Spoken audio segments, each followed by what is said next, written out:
परमेश्वर प्रियों में भी प्रिय है, उससे बढ़कर परम प्रिय दुनिया में कोई भी नहीं है। और जो हमारा प्यारा है वो केवल मात्र हमारा भला ही चाहता है, उसके हर रूप में भलाई है। इसलिए उसे स्वीकार करना चाहिए कि जैसे रखे, जो दे, जैसी परीक्षा ले, हम हर हाल में अपने आप को उसे समर्पित करके हमारे होठों से सदैव आभार और धन्यवाद के गीत प्रकट हों। शिकायत करने की आदत को छोड़, परमेश्वर को जाने कि वो हमारा परम प्रिय है और वो सदा हमारा भला ही करता है। वो जिस रूप में भी हमें रखे, हमारी आदत बन जाए आभार प्रकट करने की, धन्यवाद देने की। और जिन नेमत को, वरदानों को, कृपाओं को भगवान ने किया, उन्हें याद कर करके बार बार धन्यवाद करना चाहिए। तो उसी तरह की और भी अनेक कृपाएं आपकी जिंदगी में आएंगी। जो जो चीजें आपके जीवन में नहीं आ पाई, आप उनके लिए शिकायत करते रहे, उनके लिए आप भगवान को भी दुखी होकर कहते रहे कि दूसरे को दिया, मुझे क्यों नहीं दिया। वो बिल्कुल ऐसा ही है जैसे कोई किसी को कोसता है। और ऐसा शिकायत करना हमारे दुर्भाग्य को बढ़ाता है। उससे हमारे अंदर का वो चुंबक जो अच्छी चीजों को अपनी तरफ खींचता था, हमारी तरफ खींचता था, वो फिर हमारी तरफ नहीं आ पाती। बल्कि जिन चीजों पर हमारा ध्यान ज्यादा होता है, ये नहीं है, वो नहीं है, भगवान ने ये नहीं दिया, तो इसका मतलब है जिनके प्रति हमारे मन में शिकायतें हैं, दुख है, पीड़ा है, और जिन को बोल बोल कर हम लोग अशांत होते हुए अपने मन को वहां जोड़े रखते हैं, तो हमारे अंदर की ऊर्जा उस पर केंद्रित हो जाती है। ऊर्जा वहां लगे रहने के कारण वही चीज आंखों के सामने तैरने लगती है। गरीबी है, दुख है, परेशानी है, बीमारी है, दुर्भाग्य है, मैं दुखी हूं। तो वो बीज आपके चित्त में, अंतःकरण में दुख के, पीड़ा के आप बो रहे होते हो, और फिर वही उगने लगते हैं। दुनिया में सबसे ज्यादा उपजाऊ अगर कोई जमीन है तो आपका हृदय है। इसमें जो बोओगे वो उगाएगा। अगर आपने नफरत को बो दिया किसी के भी प्रति, इतनी नफरत आपके अंदर भर जाएगी और नफरत के कारण चारों तरफ पैदा हो जाएंगे। और अगर आपने किसी के प्रति मन में बहुत प्यार जगाया तो ये ध्यान रखिए, आपको और प्यार के ऐसे कारण दिखाई देते रहेंगे। इसमें तो ये भी अच्छा ही है, ये भी अच्छा ही है, तो ऐसा भी बात करता है, तो ऐसे भी बोलता है, ये तो ऐसे भी मेरे लिए करता है। वो सब चीजें याद आएंगी और वो प्यार आपकी तरफ और बढ़ेगा। इसलिए जो पाना चाहते हैं उसे याद करो, और उससे पहले देने वाले परमात्मा को याद करो। देने वाले दाता को याद करके उसकी देन के प्रति धन्यवाद करो, और उस देन के प्रति धन्यवाद करते करते और भी कृपाएं मेरी तरफ आ रही हैं, ऐसा मन में भाव रखकर उन्हें अपनी तरफ आता हुआ अनुभव करो। और फिर उसे पाने के लिए आपका फर्ज क्या है, क्योंकि उस समय आपको बोलना होगा। कि कृपाएं मेरी तरफ आ रही हैं, रहमत तेरी होगी लेकिन मेहनत मेरी होगी, दोनों का मेल चाहिए। तो अब आपको योजना बनाकर टुकड़ों में कैसे कैसे इस चीज को मैंने पाना है, कितनी कितनी मेहनत करनी, वो चीजें आपकी तरफ आनी शुरू होंगी। मतलब कुछ आप चलो, कुछ मालिक की मेहर चले और आपके काम बने। तो जब आप धन्यवाद करने वाले बने तो आपको बहुत कृतज्ञ भाव से गदगद होकर धन्यवाद करना चाहिए। इसलिए भक्ति में भागवत महापुराण में कहा गया कि भक्ति में ये जरूरी चीजें हैं। कथम बिना रोम हर्ष द्रवता चेतसा बिना, आपके रोमे खड़े हो जाएं, रोम रोम हर्षित हो जाए, चित्त द्रवित हो जाए,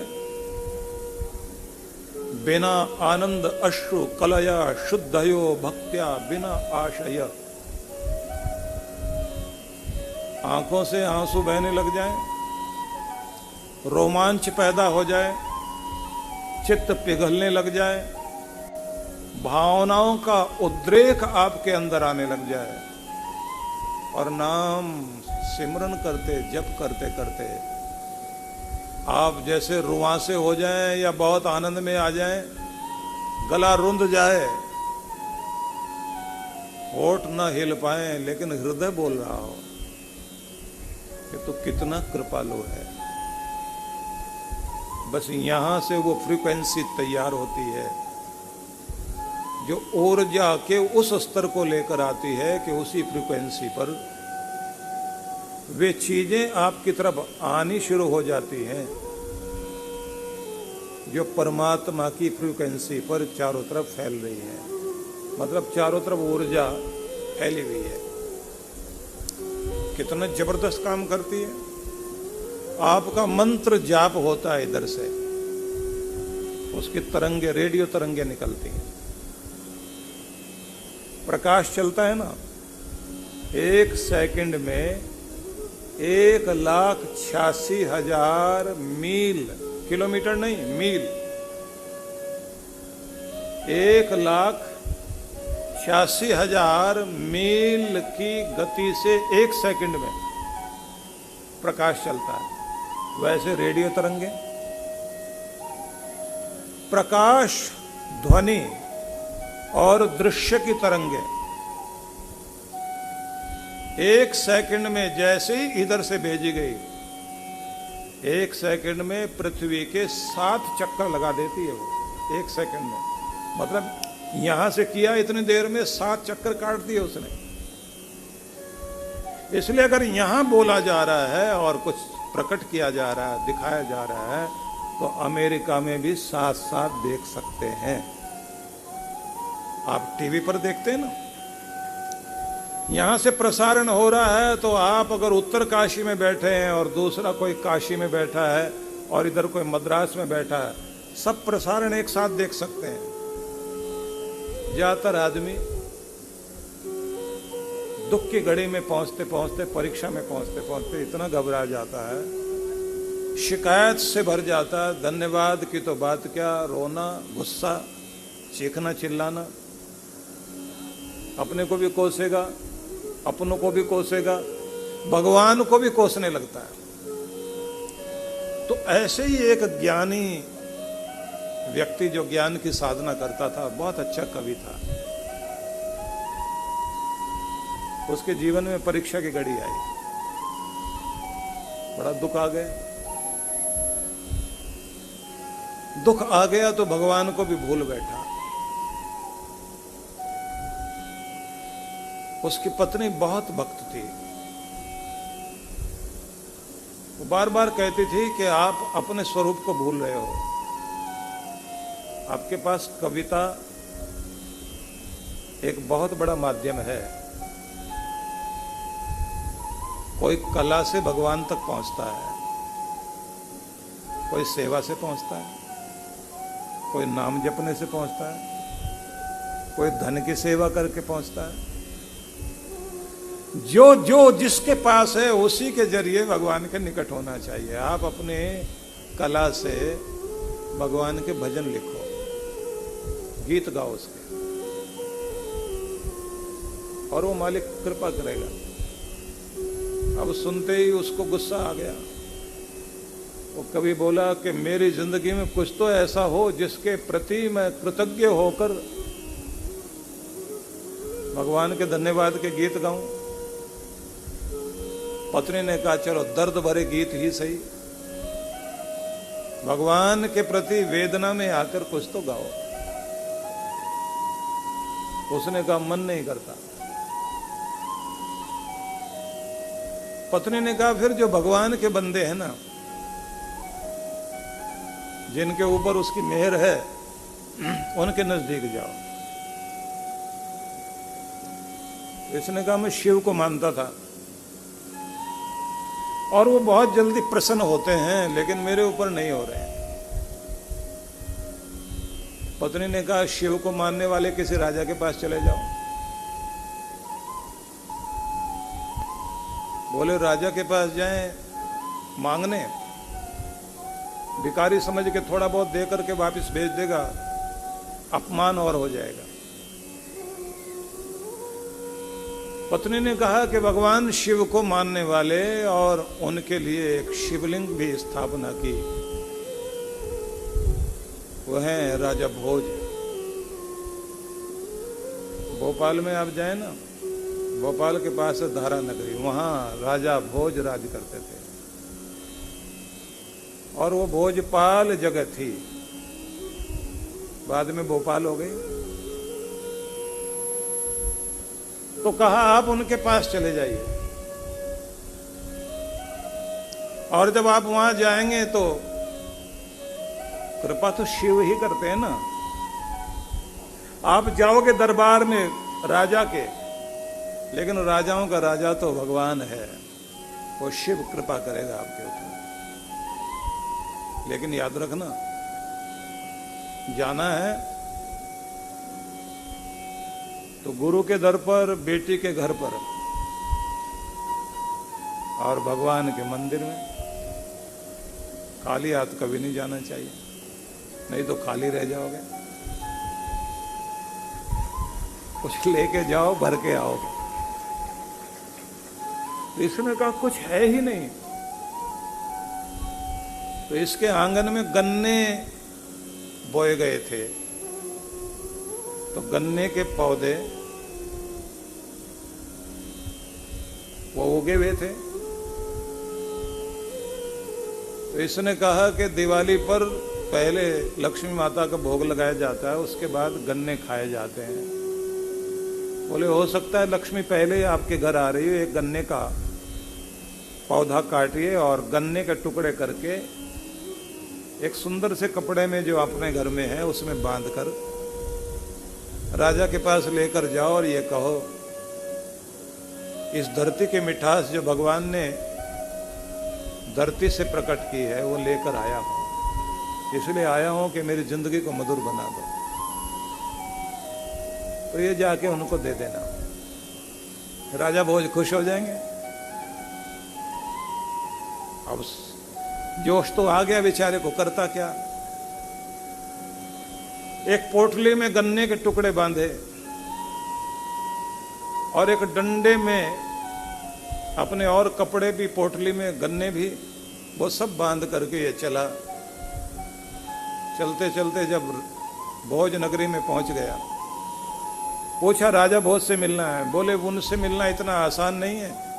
हाँ, राज दरबार लगता है खुले मैदान में, वहां सब फरियादियों की फरीद पुकार सुनी जाती है, न्याय भी किया जाता है, पीड़ित व्यक्तियों के लिए भी दरबार लगता है। आप वहां चले जाइए। ये जैसे ही वहां पहुंचा तो दोपहर का समय हो गया था, तो राजा भोज ने भोजन के लिए दरबार उठ गया। 3 बजे के लगभग दोबारा दरबार लगना था।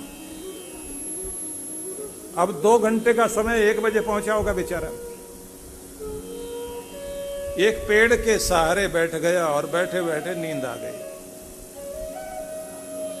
नींद आ गई तो कुछ बच्चे खेलते खेलते आ गए, मजाक मजाक में उन्होंने इसकी पोटली खोल ली। पोटली खोली तो उसमें और तो कुछ काम का था नहीं, गन्ने के टुकड़े अच्छे थे। तो गन्ने जो छोटे छोटे टुकड़ों में बांध रखे थे, बच्चों ने वो खोल लिए और आराम से जाके खा लिए उधर। और मजाक ये भी कि वैसे ही कुछ लकड़ी के टुकड़े लाकर उसकी पोटली में बांध कर रख भी दिए। बच्चे तो शरारती होते ही हैं। अब ये गया दरबार में, जैसे दरबार लगा तो कहा गया एक कवि है, गरीब है, दुखी है, परेशान है और बहुत दूर से चल के आया है। आंख में आंसू इतने हैं कि उसको दिखाई भी नहीं दे रहा, आधा देखता आधा चलता है, सहारा देकर चलाना पड़ रहा है। पास लेकर आए, भोज ने कहा कविता सुनाओ, तो इसने कविता में बोलना शुरू किया, मधुर नाम भगवान का, मधुर नाम दाता का, मधुर नाम है सेवा वालों का, और मधुरता औषधियों में, वनस्पतियों में है। वनस्पति परमात्मा की एक देन मधुरता बनकर होगी है मेरे आंगन में, उसी को लेकर आपके दर पर आया हूं और आपको सौंपता हूं इस आशा से कि मेरी भी कामना पूरी हो जाए। राजा भोज ने कहा महाराज वो मधुरता दीजिए, हम भी उसे चखें। इसने पोटली खोली, पोटली खोली तो उसमें गन्ने की जगह लकड़ी के टुकड़े। खड़ा खड़ा वहीं गिर गया जमीन पर और मन में भाव आया कि देख मेरा दुर्भाग्य। लोग गाते हैं ना कि बना के क्यों बिगाड़ा रे, बिगाड़ा रे नसीबा ऊपर वाले। लोगों की आवाजें सुनाई देती है ना कितनी बार कि बनाया भी दरबार पर लेकर भी आया और फिर नसीब बिगाड़ दिया, बेहोश होकर नीचे गिरा पड़ा। अब इस कवि की कविता को भोज भी सुनना चाहते थे, लेकिन पहचानते थे इसको कालिदास। कालिदास महान कवि थे। संस्कृत साहित्य को अगर कुछ देन देने वाले लोगों का नाम लिया जाए, भवभूति का नाम लिया जाए, वाल्मीकि का नाम लिया जाए, बाणभट्ट का नाम लिया जाए, कालिदास एक ऊंचा शिखर दिखाई देता है। तो उन्होंने देख लिया कि इसके साथ कुछ शरारत हो गई है। ध्यान में ये भी आ गया कि हो सकता है कि लेकर आया होगा और बच्चों ने या किसी ने इसकी पोटली भी खोल ली। उसने वहीं बैठे बैठे कागज पर एक श्लोक लिखा और लिखकर मोड़कर उसको उठकर राजा की तरफ चला। राजा बोले क्या है ये? बोले इसकी पोटली से गिरा है। ये जो सुनाना चाहता था आपको। बोले क्या सुनाएगा? ये तो लकड़ी के टुकड़े लेकर आया। बोले उसी का श्लोक है इसके पास। क्योंकि खोलते खोलते जब इसने देखा कि जो श्लोक आपके लिए लिखा था वही नहीं है इसमें, वो दबा था, गिर गया नीचे, तो बेचारा चक्कर खा के गिर गया। बोले अच्छा आप ही पढ़िए, इसका क्या श्लोक है, ये तो गिरा पड़ा है। पानी वानी पिलाया, उसको बैठाया गया। कालिदास ने उसकी तरफ देख के कहा भाई ठीक है ना,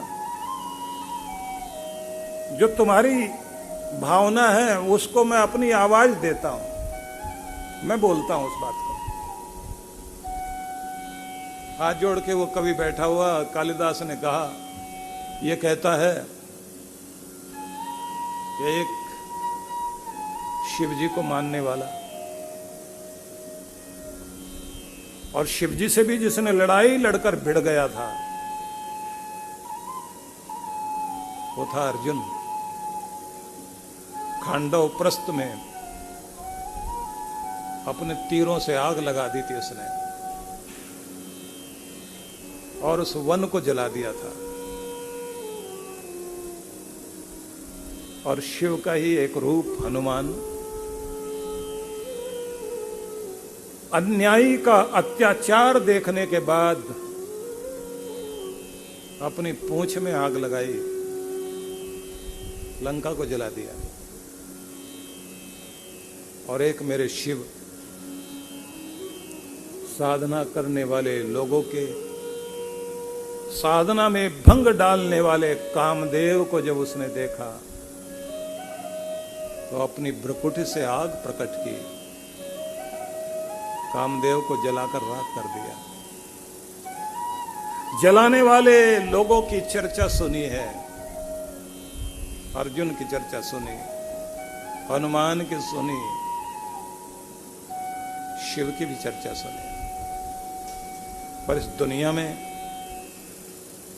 गरीबों की, लाचारों की गरीबी जलाने वाला आज तक कोई नहीं मिला। ढूंढता फिरता हूं उसको, कोई गरीबी जला दे।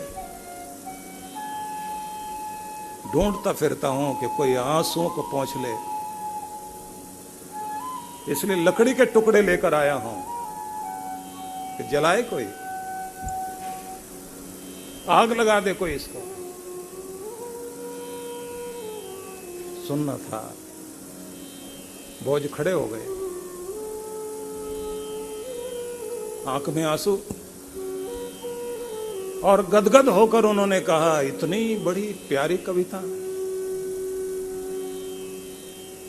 सोने के सिक्कों के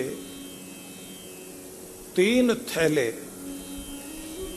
उसके हाथ में पकड़ाए और विदाई दी, जाओ। जब वो जा रहा था उसने कृतज्ञता से राजा की तरफ देखा और कालिदास की तरफ देखकर मुस्कुराया, चल पड़ा। भोज ने देखा और कहा, वापिस आओ, वापिस आओ, वापिस आओ। वो कविता तो कालिदास ने पढ़ी थी, पर तू जो पीछे मुड़ के मेरी तरफ देखा और फिर इसकी तरफ देखकर मुस्कुराया, कुछ चालाकी है। और कालिदास तुम नहीं बोलना, ये पीछे मुड़ के मुस्कुराया क्यों और मेरी तरफ देख करके सिर झुकाया क्यों। अब की बार कवि में हिम्मत आ गई, उसने कविता पढ़ दी अपनी, और पढ़ा क्या कि गरीबी का बोझ लेकर आया था, और जैसे ही यहां आया तो कंधे हल्के हो गए। हर जगह मेरे पीछे पीछे आती थी गरीबी, तो पीछे मुड़ के देख रहा था कि अभी तो वापस तो नहीं आ रही, मेरे साथ तो नहीं आ रही। तो मैंने देखा कि नहीं आ रही, तो फिर मैं कालिदास की तरफ देखकर मुस्कुराया कि मेरी गरीबी मेरे साथ नहीं आ रही, वो छूट गई पीछे।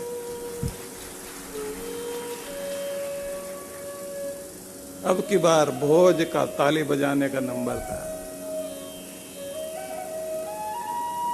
क्योंकि ये कहकर गया था कि मेरी गरीबी ने हर जगह मेरा पीछा किया, लेकिन एक ही दरबार है जहां मैं अपनी गरीबी को छोड़कर जा रहा हूं और अपनी मुस्कुराहट को साथ लेकर जा रहा हूं। सच बात तो यह है कि श्रद्धा वाला व्यक्ति कहीं भी कोई हो उपाय निकाल लेगा। उसके घर में उसकी पत्नी थी, कितनी भी गरीबी दुख रहा, उसका विश्वास भगवान से नहीं हटा। अपने पति को भी कहा कि तुम शिव को मानते हो तो शिव को मानने वाला कोई और भी है, पहुंच जाओ वहीं। मैं ये कहना चाहूंगा आपको, आपके अंदर अगर श्रद्धा गहरी है, आपकी गरीबी, आपके दुख को जलाने वाला भगवान ही तो है। और विधि देने का कार्य गुरु करता है। जो गुरु के दर पर आप आते हैं, आपको विधि मिलती है, जिस विधि के माध्यम से आप अपने अंदर की संभावना को प्रकट करते हैं। आप सभी सफल होना चाहते हैं। सफल होने का मतलब है फल वाला होना, फल मिल जाए, रिजल्ट मिल जाए। अब फल फूल से आता है। किसी भी पेड़ में जब फल लगते हैं तो पहले फूल आएगा, और फूल के बाद ही, फूल के अंदर से ही फल निकलना शुरू होता है। तो हर कली में फल छिपा है, संभावना की तरह, वास्तविकता की तरह नहीं। ध्यान देना, हर कली में फूल छिपा है संभावना की तरह, वास्तविकता की तरह नहीं। और हर व्यक्ति में ईश्वर छिपा है, वास्तविकता की तरह, संभावना की तरह नहीं। हर एक के अंदर छिपा हुआ है। अब इन पंक्तियों को फिर से दोहरा लीजिए मन में। हर कली में फल छिपा है, कली कहो, फूल कहो, हर कली में फल छिपा है, संभावना की तरह, वास्तविकता की तरह नहीं। मतलब संभावना है, पॉसिबल है, ये पॉसिबिलिटी है कि कली फूल बने और फूल फल बन जाए। ये संभावना तो है, वास्तविकता नहीं। वास्तविकता तब होगी जब संभावना पूरी बन जाएगी। मतलब फल जब आएगा तभी वास्तविकता पूरी होगी। और हर व्यक्ति के अंदर ईश्वर छिपा है, वास्तव में, संभावना की तरह नहीं। तो हो सकता है भी और हो सकता है नहीं भी। अगर आपके अंदर संभावना इस बात की है कि वास्तव में मेरे अंदर मेरा ईश्वर है, मैं उसे प्रकट कर सकता हूं, तो आपकी वो संभावना निश्चित रूप से वास्तविकता में बदल जाएगी। आपको भगवान जरूर मिल जाएंगे। अब आप अपनी उस संभावना को वास्तविकता में बदलने की श्रद्धा और विश्वास पैदा कीजिए। अगर ये श्रद्धा विश्वास आपके अंदर गहरा है तो ये ध्यान रख लेना, ईश्वर का दर दूर नहीं है। अगर आपकी प्यास भरपूर है तो बादलों का घर भी दूर नहीं है। आपको वो प्यास जगानी पड़ेगी जिस प्यास के द्वारा ईश्वर की अनुभूति होती है। जैसे पूरी प्यास लगती है, वो दुनिया की हर चीज का परित्याग करके भी पानी के लिए भागता है। अगर आपको ईश्वर की प्यास लग जाए तो दुनिया की हर चीज छोड़कर ईश्वर की तरफ प्यार, उसका प्यार पाने के लिए आप चल पड़ोगे। और अगर भगवान आपके प्राप्ति की कतार में जो भी आप पाना चाहते हैं दुनिया में, सबसे आखिर में भगवान है, पहले दुनिया की और चीजें मिल जाएं, तो ये समझ लेना कि अगर आपकी डिमांड लिस्ट में ईश्वर आखिर में है तो फिर वो आपको मिलने वाला नहीं है। अगर आपकी लिस्ट में पहले भगवान है, ईश्वर है, और दुनिया की चीजें बाद में हैं, तो ये बात ध्यान रख लेना, आपको ईश्वर जरूर मिलेंगे और जब ईश्वर मिलेंगे तो दुनिया की हर चीज भी मिलेगी। अब ये आपको देखना है कि वह परमात्मा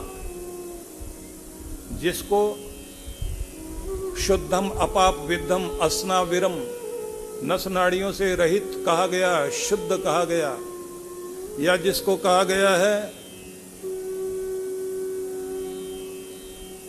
एक ओंकार सतनाम कर्ता पुरख, निर्भव निर्वैर अकाल मूरत अजोनि सैभम गुरु प्रसाद। बड़ा सुंदर भाव है, जिसे कहते हैं ना पहली पातशाही, गुरु नानक देव जी महाराज वो फरमाते हैं वो एक है,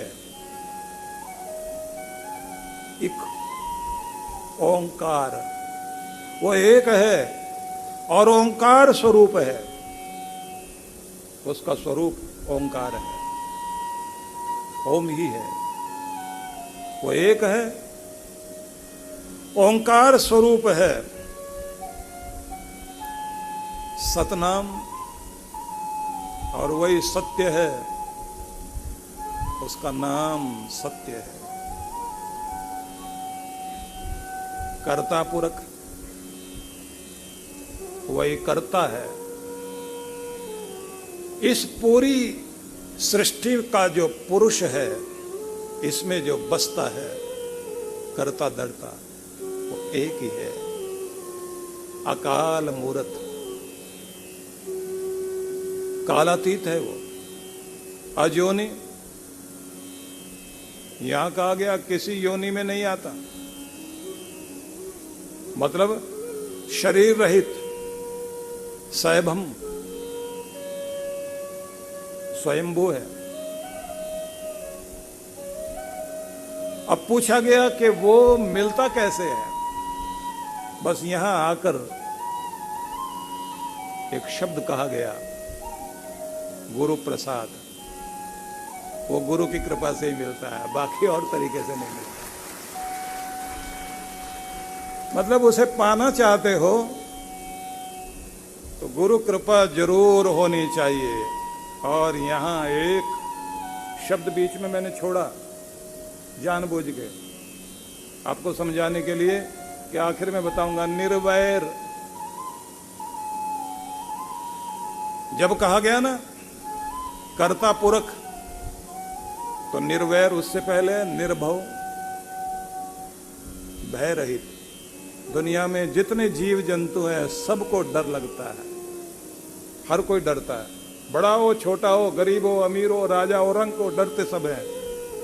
लेकिन एक ही तो डर है जहां डर पहुंच नहीं सकता, वो परमात्मा का डर है। और सब डर खत्म करता भी वही है, निर्वैर। उसे किसी से बैर नहीं, क्योंकि उसे प्यार से ही पाया जा सकता है। तो प्यार वाले बन जाओ, प्यार ही भक्ति है। मिलेगा गुरु की कृपा से, गुरु प्रसाद गुरु की कृपा से ही मिलेगा। तो इसका सीधा मतलब ये भी हो गया कि हम परमात्मा की कृपा, जिसके द्वारा हमारी गरीबी भी जले, हमारा दुख जल जाए, हमारी पीड़ाएं खत्म हो जाए, हमारा अंधियारा मिट जाए, उसकी शरण में जाएं। और उसकी शरण में जाने का मतलब है कि जिसकी कृपा से उसे पाया जा सकता, वो तो गुरु है। तो उसके पास जाने की चेष्टा शुरू करें। कहते ना कि संगीनों के सैलाब, संगीनों से सैलाब नहीं रुकता। कोई बंदूकें लगा लेना और लोगों की भीड़ बढ़ जाए आगे, तो वह बंदूकों को, संगीनों को हटा देता है वो सैलाब, जो भीड़ का सैलाब होता है। संगीनों से सैलाब नहीं रुकता और अंधियारे से महताब नहीं छुपता। मंजिल की तरफ बढ़ने वाला राही कभी तूफानों के आगे नहीं झुकता। अगर हिम्मत है बढ़ते चले जाओ, और ये हिम्मत की परीक्षा आपकी होती है तब जब आप अनेक तरह के उतार चढ़ाव के बीच भी अपनी माला जपते रहें,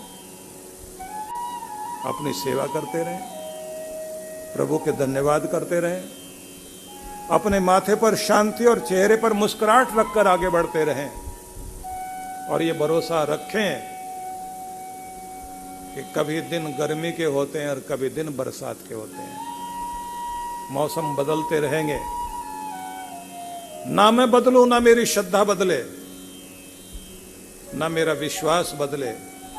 अगर आपकी श्रद्धा और आपका विश्वास गहरा है तो ध्यान रखना, कृपा होने में देर नहीं लगेगी। बस इतनी बात जरूर करो कि जाप करते करते अपने मंत्र को सिद्ध कर लीजिए। वो जब सिद्ध हो जाता है तो मंत्र फिर शक्ति बन जाता है, मंत्र फिर कवच बन जाता है, मंत्र फिर कृपा बन जाएगा। अभी तक आप जपने वाले तो बने लेकिन सिद्ध करने वाले नहीं बने। इसलिए इस बार मैंने आपको आमंत्रित किया।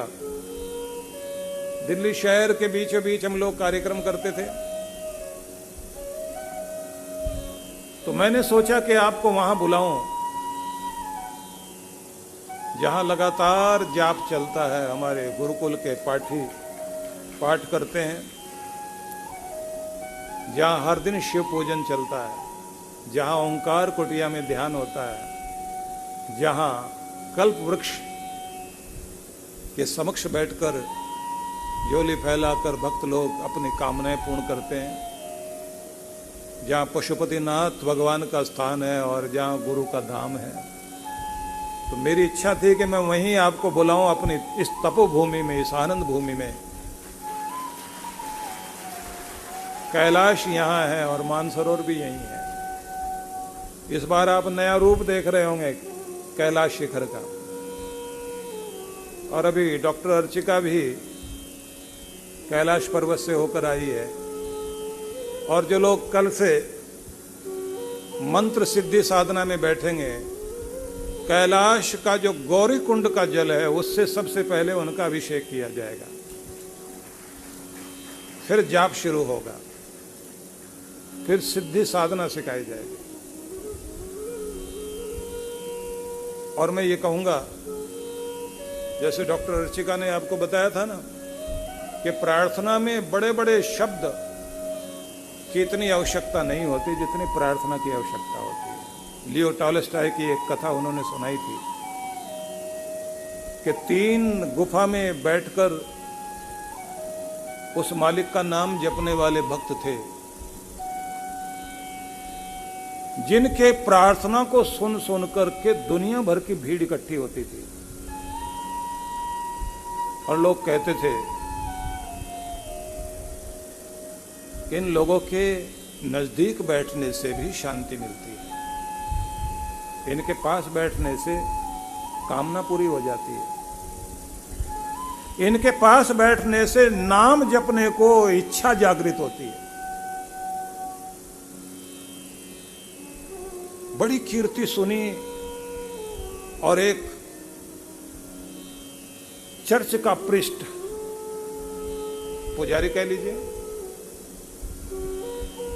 उसने भीड़ को जाते हुए देखा और उसकी इच्छा हुई कि मैं भी चल के देखूं तो सही, इतने सिद्ध लोग कौन से हैं और क्या जपते हैं वो, क्या मंत्र है उनका, कैसे पुकारते हैं वो, कि उनकी प्रार्थना सुनी जाती है।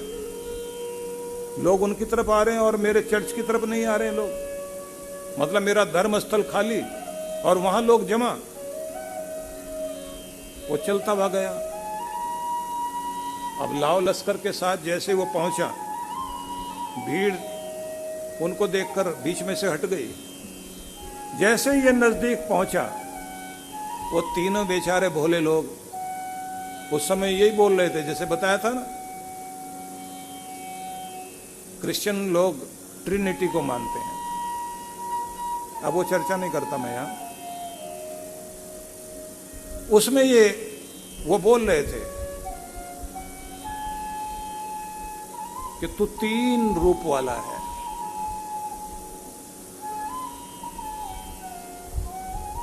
मतलब उनके यहां जो the God, the Son and the Holy Ghost, ये 3 चीजें वो बोलते हैं, ये है ट्रिनिटी। मतलब तू भी 3 रूप वाला और हम भी 3, तो हम तीनों की बात सुन लेना, मान लेना भगवान। इससे आगे हमें कुछ आता भी नहीं। बस इतना ही वो बोल रहे थे, लेकिन बोलते इतने भोलेपन से थे, इतने गदगद होकर, इतने भावपूर्ण होकर, लोग द्रवित हो जाएं।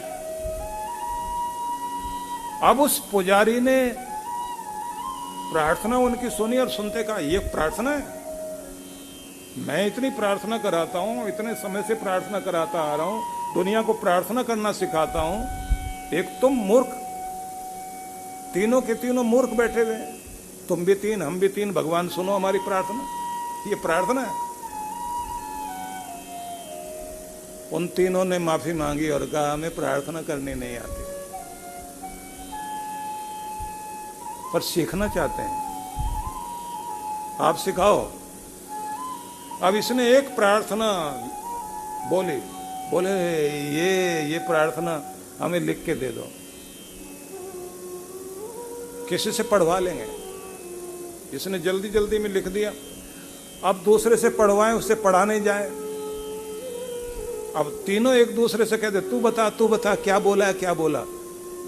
और बड़े घमंड के साथ वो पुजारी, वो प्रीस्ट, वो पादरी गुफा की तरफ से बाहर भीड़ को हटाता हुआ, मैंने सिखा दिया इनको प्रार्थना करना, इन लोगों को प्रार्थना नहीं आती, और वो जाकर झील में अपनी नौका में बैठकर उस नदी में पार जाने लगा।